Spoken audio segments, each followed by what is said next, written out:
ओम नमो भगवते वासुदेवाय नमः। वैशाख महात्म्य का 11वां अध्याय। इसके पश्चात मिथिलेश ने ऋषि सूर्यदेव जी से कहा कि हे मुनीश्वर, आपने जो सहज और सर्वसुलभ वैशाख मास के धर्म का वर्णन किया है, वह अनेकों वैशाख मास के धर्म का वर्णन किया है, वह अनेक पुण्यों को देने वाला है। श्री विष्णु भगवान तत्काल प्रसन्न होकर अर्थ, धर्म, काम, मोक्ष इत्यादि प्रदान कर देते हैं। वैशाख मास के समान सर्वसुलभ वेद विहित कोई अन्य धर्म नहीं है। सूर्यदेव जी बोले, हे राजन, अब मैं आपके सामने यह स्पष्ट करता हूँ कि क्यों वैशाख मास धर्म संसार में विख्यात नहीं है। इस संसार में रजोगुणी तथा तमोगुणी मनुष्यों की ही बहुलता है। वे प्रतिदिन नाना प्रकार के संसारिक भोगों की कामना करते रहते हैं। विरले मनुष्य ही स्वर्ग तथा ईश्वर भक्ति की कामना कर रखते हैं। मोक्ष प्राप्ति का प्रयास इनमें से कोई भी नहीं करता है। बड़े बड़े कर्मों द्वारा लोग क्षणिक और तुच्छ इच्छाओं की पूर्ति के लिए इनको अपनाते हैं। समस्त संसार में इसी कारणवश राजसी और तामसी धर्म विख्यात हैं। इसी कारणवश समस्त निष्कामिक धर्म, जिनसे लौकिक तथा परलौकिक सुख भी प्राप्त होते हैं, ईश्वरी माया से ग्रसित मंद बुद्धि तथा मूढ़ बुद्धि वाले संसारी प्राणी इन्हें नहीं जान पाते हैं। वैशाख मास में निर्दिष्ट धर्मों में सतोगुणी प्राणियों का धर्म है। इक्ष्वाकु वंश में नृग पुत्र बड़ा ही यशस्वी, कीर्तिवान तथा विख्यात हुआ है। एक दिन वन में शिकार करते हुए वह वशिष्ठ जी के आश्रम में जा पहुंचा। उसने मार्ग में देखा कि ऋषि श्रेष्ठ वशिष्ठ जी के शिष्य बड़ी तत्परता से वैशाख मास के धर्मों को पुनरावर्ती रूप में पालन कर रहे हैं। कहीं वे वर्षा पीड़ितों के लिए प्याऊ लगवा रहे हैं, तो कहीं वे सूर्य किरणों की उष्मा से पीड़ितों के लिए छाया मंडप निर्मित कर रहे हैं। कहीं वापी का जल स्वच्छ और निर्मल करवा रहे हैं, कहीं विश्राम कर रहे मनुष्यों पर पंखा कर रहे हैं, कहीं सुगंधित द्रव्यों और फलों को दे रहे हैं, तो कोई नेत्रों में कपूर लगाकर नेत्रों को शीतलता प्रदान कर रहे हैं। इन समस्त दृश्यों को देखकर राजा ने उन सबसे पूछा, आप लोग कौन हैं? इस पर वे बोले, हम महर्षि वशिष्ठ जी के शिष्य हैं। राजा ने पूछा, आप लोग यह क्या कर रहे हैं? इस पर वे बोले, हम वैशाख मास के कर्तव्य धर्मों का पालन कर रहे हैं। इनके पालन करने से धर्म, अर्थ, काम तथा मोक्ष की प्राप्ति होती है। हम सब यह धार्मिक कृत्य गुरुदेव वशिष्ठ जी के आदेश से कर रहे हैं।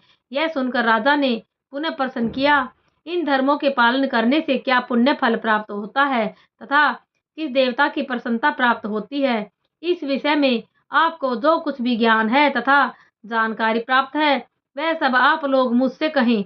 यह सुनकर वशिष्ठ जी के शिष्यगण राजा से कहने लगे, हे राजन, हम सब अपने गुरुवर वशिष्ठ जी के आदेश से वैशाख मास के इन पुण्य कर्मों का पालन कर रहे हैं। आप इस विषय में समस्त बातें हमारे गुरुदेव से जाकर पूछें। वशिष्ठ जी के शिष्यों का यह कथन सुनकर राजा शीघ्र ही वहां से चल पड़ा। महर्षि वशिष्ठ जी का आश्रम पुण्य रूप और योग तथा विद्या का केंद्र था। राजा के अपने आश्रम में आगमन से वशिष्ठ जी अत्यंत प्रसन्न हुए। अपने शिष्यों तथा सहचरों सहित वशिष्ठ जी ने उस महात्मा राजा का पूर्ण आतिथ्य सत्कार किया। राजा जब ऋषि द्वारा प्रदत्त आसन पर विराजमान हो गया, तो वह प्रसन्नचित्त होकर गुरुवर से प्रश्न करने लगा, हे गुरुवर, मार्ग में मैंने बड़ा ही आश्चर्यजनक सुखद दृश्य देखा। आपके शिष्यगण अनेक शुभ कर्मों को करने में प्रवृत्त हो रहे हैं। मैंने जब इस विषय में उनसे जिज्ञासा प्रकट की, तो वे सब कहने लगे कि हम वैशाख मास के धर्मों का गुरु की आज्ञा से पालन कर रहे हैं। इस प्रशंसनीय धर्म के विषय में सब कुछ आपको बताने का हमारे पास अवकाश नहीं है। समस्त विवरण जानने के लिए आप हमारे गुरु के पास जाइए, अतः मैं आपके पास आया हूँ। हे प्रभु, आप समस्त ज्ञान के अधिकारी हैं तथा इन धर्मों का पालन कर चुके हैं। इन धर्मों को सुनने की मेरी तीव्र इच्छा है। हे गुरुवर, मैं आपका शिष्य हूँ, आपको प्रणाम करता हूँ। इस प्रकार इक्ष्वाकु कुलभूषण ने वशिष्ठ जी से निवेदन किया। राजा के निवेदन से मन प्रसन्न होकर वशिष्ठ जी राजा से बोले, हे राजन, आपकी बुद्धि बड़ी धर्मानुरागिणी है तथा सुसंस्कृत है। वशिष्ठ जी राजा से बोले, इस पवित्र वैशाख मास में जो प्रातः काल स्नान करता है, वह श्री मधुसूदन भगवान को अत्यंत प्रिय हो जाता है। यदि किसी ने सांगोपांग समस्त धर्मों का पालन किया है, परंतु उसने वैशाख मास की उपेक्षा की है, तो वह प्राणी चाहे जितने धर्म कर्म करे, हरि भगवान उससे विमुख ही बने रहते हैं। जिसने इस पवित्र वैशाख मास को बिना स्नान तथा दान के व्यर्थ ही गंवा दिया, तो इस कर्म से वह चंडाल योनि को प्राप्त होता है।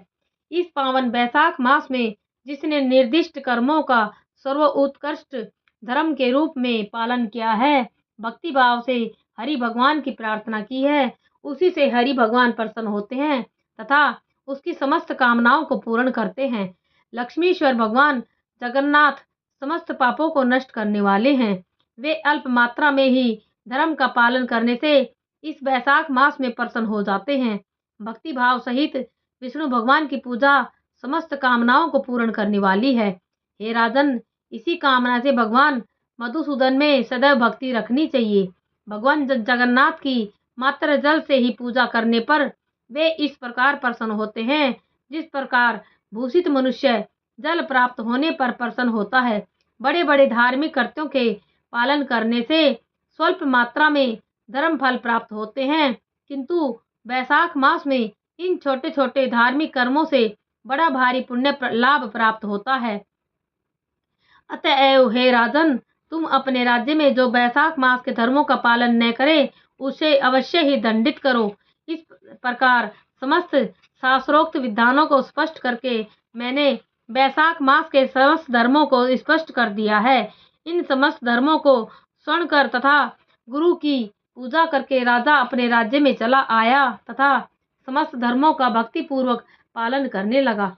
अपने राज्य में राजा ने हाथी पर ढोल रखवा कर मुनादी करवा दी कि संपूर्ण राज्य में समस्त मनुष्य 8 वर्ष की आयु से लेकर 80 वर्ष के वर्ग तक अनिवार्य रूप से वैशाख मास में मेष की संक्रांति पर प्रातःकाल स्नान करें, और जो कोई भी इस राजा की आज्ञा को अवज्ञा करेगा, उसे मैं दंडित करूंगा। अतएव हे प्रजाजनों, वैशाख मास में सूर्योदय से पूर्व शय्या त्याग कर प्रातःकाल सुंदर जल में स्नान करो तथा अपने प्रमुख ब्राह्मणों को दान दो तथा अपनी सामर्थ्य के अनुसार प्याऊ लगवाओ और अन्य धार्मिक कर्तव्यों का पालन करो। राजा ने अपने राज्य के प्रत्येक ग्राम में एक एक धर्मोपदेशक ब्राह्मण नियुक्त कर दिया तथा प्रत्येक 5 ग्राम समूह पर एक एक धर्म अधिकारी नियुक्त कर दिया तथा धर्म से विमुख पापात्माओं को दंडित करने के लिए 10-10 सवारों का दल नियुक्त किया।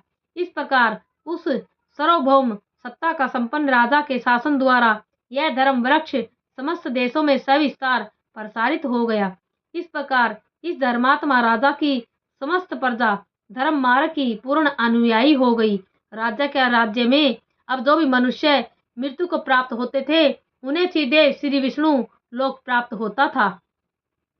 जो कोई भी किसी भी निमित्तवश मेष की संक्रांति को प्रातःकाल स्नान कर लेता था, वह समस्त पापों से मुक्त होकर सीधे श्री विष्णु लोक को प्राप्त करता था। जो मनुष्य वैशाख मास में एक बार भी स्नान कर लेता है, वह यमपाश से मुक्त हो जाता है तथा यमलोक को नहीं जाता है। उस पुण्यात्मा राजा ने अपने पुण्य प्रताप से यम के लेखों को समाप्त कर दिया और चित्रगुप्त को प्राणियों के पाप कर्म का लेखा जोखा करने का कोई काम शेष नहीं रह गया। श्री विष्णु लोक को गमन करने वाले सर्वकर्मण्य मनुष्यों के पुराने पापों के जो लेख थे, उन्हें भी समाप्त कर दिया गया। इस प्रकार उस सूर्यवंशी राजा के धर्म उत्थान अभियान ने समस्त नरकों को समस्त पापी प्राणियों से रहित कर निर्जर कर दिया। इस प्रकार वैशाख मास के प्रभाव से नरक मार्ग भी शून्य हो गए तथा समस्त मनुष्य दिव्य रूप धारण करके श्री विष्णु भगवान के लोक को गमन करने लगे। देवगणों के भी समस्त लोक रिक्त हो गए। जब स्वर्ग और नरक सब पूर्ण रिक्त हो गए, तो नारद जी धर्मराज जी के पास जाकर पूछने लगे, हे राजन, क्या कारण है अब आपके नरकों में पूर्व की तरह पापी प्राणियों के हाहाकार तथा चित्कार सुनाई नहीं पड़ते हैं। साथ ही कुटिल तथा पाप कर्मों को करने वालों का अब कोई लेखा जोखा भी नहीं रखा जाता। अब चित्रगुप्त भी मौन तथा कार्यभार मुक्त होकर चुपचाप बैठे रहते हैं। हे धर्मराज, पाप कर्मों को करने वाला पापात्मा माया और दंभ से विधिवत मनुष्य अब आपके लोक में क्यों नहीं आते हैं? ब्रह्म ऋषि नारद के इस प्रकार प्रश्न करने पर धर्मराज बोले, हे नारद, अर्थात वर्तमान काल में भूलोक पर जिस राजा का शासन है वह पुराण पुरुषोत्तम भगवान ऋषिकेश का अनन्य भक्त है। उसने अपने संपूर्ण राज्य में यह कठोर राजाज्ञा प्रसारित कर रखी है कि 8 वर्ष की आयु से लेकर 80 वर्ष की आयु तक जो मनुष्य वैशाख मास के धर्म का पालन नहीं करेगा वह राज्य दंड द्वारा दंडित किया जाएगा। अतएव उस राजा आज्ञा की भय से उसके समस्त प्रजाजन वैशाख मास के धर्मों का अनिवार्य रूप से पालन करते हैं। हे नारद, केवल इसी वैशाख मास धर्म का पालन करने से समस्त मनुष्य विष्णु लोक को चले जाते हैं तथा नरक लोक और स्वर्ग लोक दोनों को ही प्राणियों से शून्य कर दिया गया है। इसी कारण से मेरे लोक में प्राणियों के कर्म लेख का कार्य भी समाप्त प्राय हो गया है। मनुष्यों के कर्मों के जो पूर्व लेख लिखे गए थे वे सभी मनुष्यों ने अपने पुण्य प्रभाव से मिटवा दिए हैं। वैशाख मास में धार्मिक कर्तव्यों का पालन करके मनुष्य ब्रह्म हत्यादिक पापों तक से मुक्त होकर विष्णु लोक को प्राप्त कर रहे हैं। अब मैं उससे युद्ध कर उसे मारूंगा। जो कोई भी अपने स्वामी के अभिष्ट कार्य वैभव को नष्ट हो जाता है तथा वह अभिष्ट कार्य को किए बिना निर्ष्या पार करता है उसका समस्त वैभव नष्ट हो जाता है तथा वह निश्चित रूप से नरक को प्राप्त करता है। यदि वह युद्ध में मेरे पराक्रम से न मरेगा तो मैं समस्त स्थिति का ब्रह्मा जी से निवेदन कर स्वस्थ चित्ता प्राप्त करूंगा। इस प्रकार नारद जी से मंत्रणा करके तथा अपने अनुचरों को साथ लेकर भैंसे पर सवार होकर तथा काल दंड धारण कर यमराज भूलोक पर आ गए। जर मृत्यु और रोग आदि अपने उत्कट पार्षदों को लेकर 50 कोटि यमदूतों को साथ लेकर शीघ्र ही उस सूर्यवंशी राजा के राज्य को घेर कर शंखनाद करने लगे। यमराज के इस कार्य से समस्त लोग भयभीत हो गए। जब राजा ने यह वृतांत सुना तो वह भी इस स्थिति का सामना करने के लिए अपनी समस्त सेना एकत्रित करके शस्त्र अस्त्रों से सज्जित होकर यमराज से युद्ध करने के लिए नगर से बाहर आया। यमराज तथा उस राजा में भीषण रोमांचकारी युद्ध हुआ। राजा ने वीरता पूर्वक युद्ध करके जरा मृत्यु रोग इत्यादि समस्त कालदूतों को उनके स्वामी यमराज सहित पराजित कर युद्ध जीत लिया तथा उन्हें मारकर भगा दिया। इससे यमराज क्रुद्ध होकर राजा के सम्मुख युद्ध करने आ गए। यमराज ने राजा पर अनेकों बाणों का प्रहार कर सिंहनाद किया। इस पर राजा ने 3 बाण चलाकर यमराज का धनुष काट दिया। इस पर यमराज और भी क्रोधित होकर ढाल और तलवार लेकर राजा को मारने के लिए शीघ्रता से आगे बढ़े। यमराज को अपनी ओर आता देखकर राजा ने और भी क्रोधित होकर यमराज की ढाल और तलवार काट डाली। यमराज ने राजा को मारने के लिए अपना काल दंड उठा लिया तथा अपने काल दंड को ब्रह्मास्त्र से अभिमंत्रित कर राजा के ऊपर छोड़ दिया। तब तो समस्त सेना में देखते ही देखते हाहाकार मच गया। इस पर भगवान विष्णु ने अपने भक्त की रक्षा के लिए सुदर्शन चक्र रणभूमि में छोड़ दिया। सुदर्शन चक्र को रणभूमि में आकर यमराज से युद्ध करने लगा। सुदर्शन चक्र शीघ्र ही ब्रह्मास्त्र का निवारण करके यमराज को मारने के लिए तत्पर हो गया। यह देखकर भक्त राजा भयभीत होकर उस महान अद्भुत सुदर्शन चक्र की स्तुति करने लगा। राजा सुदर्शन चक्र को हाथ जोड़कर बोला, हे देव देवेश्वर भगवान विष्णु, हाथों के आभूषण, हे सहस्त्रबार, आपको बारंबार नमस्कार है। हे महाबली, आपको भगवान विष्णु ने तीनों लोकों की रक्षा करने के लिए धारण किया है। हे अमित बलशाली पौरुषेय महाबली विष्णु भक्त, आज मैं आपसे यमराज की प्राण भिक्षा मांग रहा हूँ। देवद्रोही मनुष्यों के लिए आप ही काल स्वरूप हो। अतएव हे जगतपते, लोक कल्याणार्थ अब कृपा कर यमराज की प्राण रक्षा कीजिए। राजा ने भक्ति पूर्वक जब इस प्रकार सुदर्शन चक्र की स्तुति की तब सुदर्शन चक्र यमराज को राजा के समीप छोड़कर समस्त देवगणों के देखते ही देखते श्री विष्णु धाम अर्थात बैकुंठ लोक को गमन कर गया। इस प्रकार यम की प्राण रक्षा हो गई। तब यमराज अत्यंत उदास होकर सृष्टिकर्ता ब्रह्मा जी के पास पहुंचे। ब्रह्मा जी के चारों ओर मूर्त जन विराजमान थे। ब्रह्मा जी समस्त देवताओं के आश्रयदाता हैं, जगत की उत्पत्ति के कारण स्वरूप हैं, समस्त लोकों के लोक पितामह हैं। इनके सम्मुख समस्त वेद, इतिहास, पुराण और उपनिषद मूर्तिमान स्वरूप धारण कर उपस्थित हैं। इसी प्रकार समुद्र, नदी तथा सरोवर भी मूर्तिमान रूप में उपस्थित हैं। पीपल सहित समस्त वृक्षादि भी खड़े हैं। वापी, कूप, तालाब तथा पर्वत भी मूर्तिमान रूप में उपस्थित है। इसी प्रकार दिवस, रात्रि, पक्ष, मास, कला, कष्टा, निमेष, युग, अयन, कल्प इत्यादि तथा संकल्प, विकल्प, निमेष, उन्मेष, ऋक्ष, योग, करण, पूर्णिमा, अमावस्या, सुख और दुख, व्यय और लाभ, अलाभ, जय और अजय, सतोगुण, रजोगुण और तमोगुण, शांत, मूढ़, अति, पौर, प्राकृतिक विकार, कफ, वात, पित्त इत्यादि समस्त चराचर साकार मूर्तिमान स्वरूप में उपस्थित है।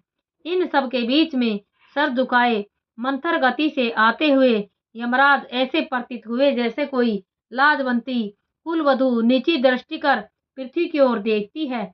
उन्हें देखकर वहां सभी आश्चर्य कर परस्पर वार्तालाप कर कहने लगे, आश्चर्य है, यमराज की आगमन का क्या कारण है? क्या यमराज सृष्टिकर्ता ब्रह्मा जी के दर्शनार्थ आए हैं? इनको तो पल भर का भी अवकाश नहीं मिलता है। ये तो अति व्यस्त रहते हैं। सबको बड़ी प्रबल जिज्ञासा हुई कि यमराज के आने का क्या कारण है। देवगण तो सकुशल हैं। फिर अन्य बातों पर ध्यान देकर सब कहने लगे, अरे इनके तो पट भी फट नहीं रहे हैं। चित्रगुप्त जी भी इनके ही पीछे पीछे चले आ रहे हैं। वह भी बड़ी दीनहीन दशा में हैं। उनके भी पट फट रहे हैं। कहीं यमराज ने तो इनके पट नहीं फाड़ दिए। जो स्थिति आज से पूर्व कभी नहीं देखी थी, नहीं सुनी थी, वह आज साक्षात दृष्टिगोचर हो रही है। जब सभी आपस में इस प्रकार तर्क वितर्क कर रहे थे, तब उसी समय सूर्य के पुत्र यमराज प्रणिपात कर ब्रह्मा जी के चरणों पर इस प्रकार गिर पड़े जैसे कटा वृक्ष पृथ्वी पर गिरता है। यमराज आर्त स्वर में त्राहिमाम त्राहिमाम कहकर रुदन करने लगे, हे देवेश्वर, मेरी मर्यादा नष्ट हो गई, प्रतिष्ठा भंग हो गई, मुझे बड़ा मारा पीटा है, मेरे पट लूट लिए हैं। हे कमलासन, आपके रहते हुए मेरी यह दुर्दशा हुई है। इस प्रकार विलाप करते हुए यमराज मूर्छित होकर पृथ्वी पर गिर पड़े और सभा में भारी हाहाकार और कोलाहल मच गया। जो जड़, जंगम, स्थावर इत्यादि सबका भक्षण करने वाले हैं तथा विकराल कराल काल हैं, वही यमराज आज दुखार्थ होकर क्यों इस प्रकार विलाप कर रहे हैं?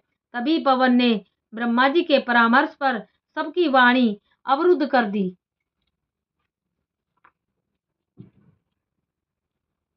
पितृगणों की पूजा, अग्नि होम आदि, यज्ञ, तीर्थ आदि समस्त अन्य शुभ कर्मों को त्याग दिया है।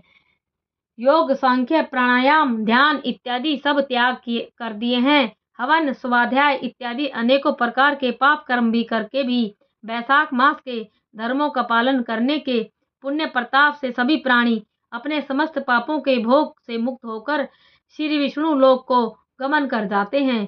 इन प्राणियों के भी पिता पितामह तथा पर पितामह, पितृगणों के भी पिता पितामह तथा मातामह और उनके जनकादि भी समस्त पितृगण इत्यादि अपने समस्त पूर्वजों सहित श्री विष्णु लोक को गमन कर जाते हैं। इन समस्त दुखों से पीड़ित होकर मेरा मस्तिष्क विदीर्ण हो रहा है। कर्म के अनुसार लिखे मेरे लेख पत्रों को मिटाकर मृत्यु लोक के प्राणी अपने पितामह तथा पत्नी के पिता पितामह और पितृश्रों के औरत से उत्पन्न होने वाले समस्त परिजनों सहित सीधे श्री विष्णु धाम को गमन कर जाते हैं। यदि कोई एक मनुष्य किसी एक धर्म का पालन करता है तो उस धर्म के फल को केवल वही प्राप्त करता है, किंतु किसी के कुल में कोई एक ऐसा धर्मात्मा प्राणी होता है जो अपने पितृकुल तथा मातृकुल के समस्त पातकों का नाश करके दोनों कुलों की 26 पीढ़ियों को भवसागर से पार करा देता है तथा अपनी पत्नी तक के कुल के, अपनी पति या पत्नी तक के कुल के और वर्ण संकर संततियों तक को पाप मुक्त कर भवसागर पार करा देता है। वैशाख मास के धर्मों का पालन करके ये समस्त प्राणीजन मुझे त्याग कर श्री विष्णु भगवान के पास चले जाते हैं तथा अपने साथ ही अपनी 21 पीढ़ियों का भी पाप मोक्षण करते हैं। पाप मुक्त होकर ये सबके दिव्य शरीर धारण करते हैं। ये सब मेरे लोक को त्याग कर वैकुंठ गति को प्राप्त करते हैं। यह देव दुर्लभ गति या गादी कर्मों को करने पर भी प्राप्त नहीं होती है। प्रयागराज में प्राण त्यागने, रण में वीर गति पाने और काशी में मरने और भृगु के यत्न से भी जो दुर्लभ गति प्राप्त नहीं होती है, वह वैशाख मास के धर्मों का निष्ठा पूर्वक पालन करने से सहज ही प्राप्त हो जाती है। यदि कोई साधक प्रातःकाल स्नान करके विधिवत भगवान की पूजा करे तथा कथा का श्रवण करे और वैशाख मास में महात्म्य का श्रवण करे तथा यथोचित वैष्णव धर्मों का निष्पादन करे, तो ऐसा पुण्यात्मा प्राणी श्री विष्णु लोक के अधिपतित्व को प्राप्त करता है। हे ब्रह्मा जी, मुझे ऐसा प्रतीत होता है कि श्री विष्णु लोक संभवतः प्रमाण रहित है, जो कोटि कोटि मनुष्यों से भी पूर्ण नहीं होता है। भगवान मधुसूदन के निवास करने से जिसकी विकर्म में स्थिति है, वे विकर्म ही करते हैं। इस प्रकार पवित्र प्राणीजन पवित्रता को ही धारण किए रहते हैं। इस राजा के आदेश का पालन करके समस्त धर्मों का पालन कर रहे हैं तथा श्री विष्णु धाम को प्राप्त कर रहे हैं। अतएव हे प्रभो, यह राजा मेरा घोर शत्रु है तथा आपका तो यह महाशत्रु है। अतएव हे सृष्टि नियंते, इस राजा का पराभव करना, इसकी गति को नष्ट करना अत्यंत आवश्यक है। इसने समस्त धर्मों का पूर्ण त्याग कर दिया है और इसके कारण कुसंस्कारी और संस्कार विहीन मनुष्य मात्र वैशाख मास के धर्मों का पालन करके अथवा केवल वैशाख मास में स्नान करके श्री विष्णु लोक को गमन कर जाते हैं। यदि हमने इस राजा की उपेक्षा कर दी तो निश्चय ही यह राजा केवल एकमात्र रूप से श्री विष्णु भगवान के चरणों का आश्रय ग्रहण कर यह समस्त लोकों के समस्त प्राणियों को विष्णु लोक प्राप्त करा देगा। यह संशय रहित संभावना है। अतएव हे प्रभु, अब मैं आपका दिया हुआ यह दंड और यह पट अब आपके चरणों में समर्पित करता हूँ। इस राजा ने विष्णु भगवान के समान ही अतुल लोकपालत्व की शक्ति अर्जित कर ली है। केवल मातृत्व का कष्ट उत्पन्न करने वाली संतति की उत्पत्ति से क्या लाभ है। सृष्टिकर्ता ब्रह्मा जी ने ऐसी वीर माताओं का सर्जन संसार में विरल रूप से ही किया है। इस यशस्वी राजा ने तो मेरे लेख को ही बदल दिया है। हे प्रभु, यह पट मार्जन की कोई घटना पुराणों तक में वर्णित नहीं है और न कहीं सुनी गई है। हे सृष्टि नियंते, इस राजा के अतिरिक्त आज तक कोई ऐसा ईश्वर भक्त राजा नहीं हुआ है जिसने पट मार्जन की घोषणा कर दी हो तथा यमलोक में आने का प्राणियों का मार्ग अवरुद्ध कर दिया हो। ओम नमो भगवते वासुदेवाय नमः।